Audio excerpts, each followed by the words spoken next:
안녕하세요. 김명지입니다. 이번 시간에는 미선 씨의 이야기를 준비했습니다. 미선 씨는 아이들과 노는 게 재미가 없습니다.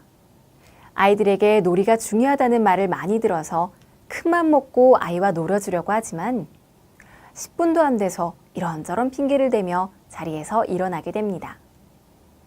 첫째인 아들은 사내 아이라서 그런지 놀이를 할 때 유독 거칠게 공격적으로 놀이하는 게 미선 씨는 마음에 들지 않습니다.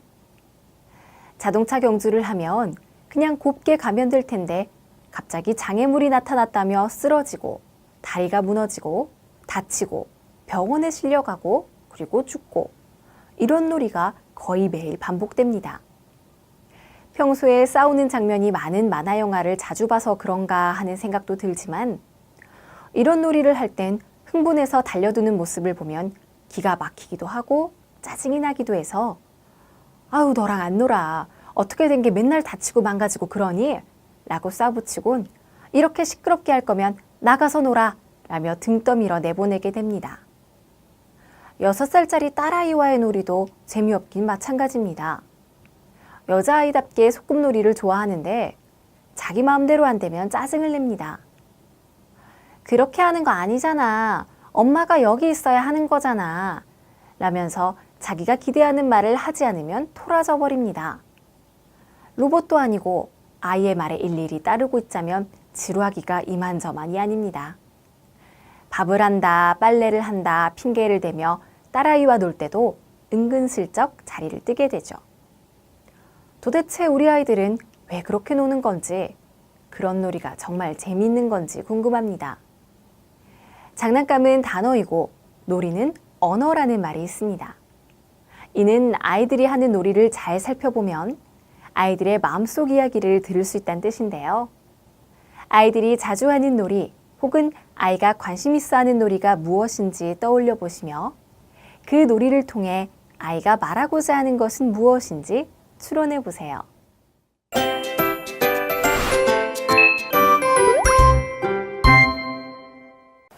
이번 시간에도 이보연 교수님과 함께 하겠습니다. 교수님 안녕하세요. 안녕하세요. 네. 교수님, 일반적으로 남자애들은 칼싸움이나 로봇 놀이를 좋아하는 것 같고 여자아이들은 소꿉놀이를 많이 좋아하잖아요.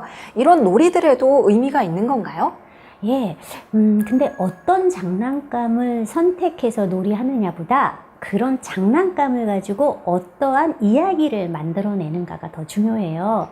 칼싸움을 할 때도 이 아이가 단순히 이기는 거에만 신경을 쓰는가, 혹은 상대를 잔인하게 공격적으로 다루는 거에 더 치중을 하는가, 혹은 자신이 지게 될까봐 도망을 가는가 등등에 따라서 아이의 자아상, 타인상, 그리고 세상에 대한 이미지를 살펴볼 수가 있죠. 네. 엄마 놀이를 할 때도 마찬가지인데요.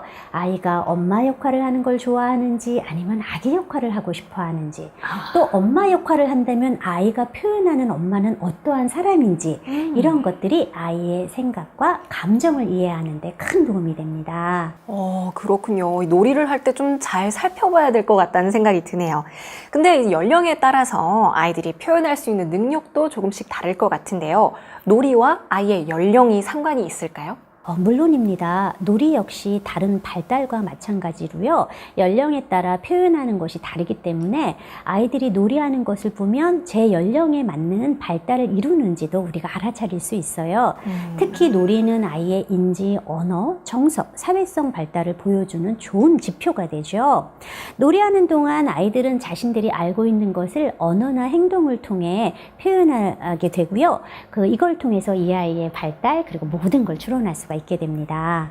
그럼 미선 씨와 아이들의 관계를 놀이를 통해서 알아볼 수 있을까요? 예, 몇 가지를 추론해 볼 수 있어요. 네. 아들의 경우에는 공격적인 놀이 그리고 부서진 놀이 주제가 자주 나타나고 있어요. 심리적으로 불안정한 상태라고 보여지고요. 이와 함께 평소에 생활에서 충분한 통제감을 느끼지 못해서 놀이에서 공격적인 행동을 보였을 가능성도 많아 보여요. 딸의 경우에도 역시 통제력의 문제가 많아 보이거든요. 네. 자신의 힘을 행사하고 불안해지지 않도록 자신이 모든 상황을 통제하려고 애쓰는 거죠.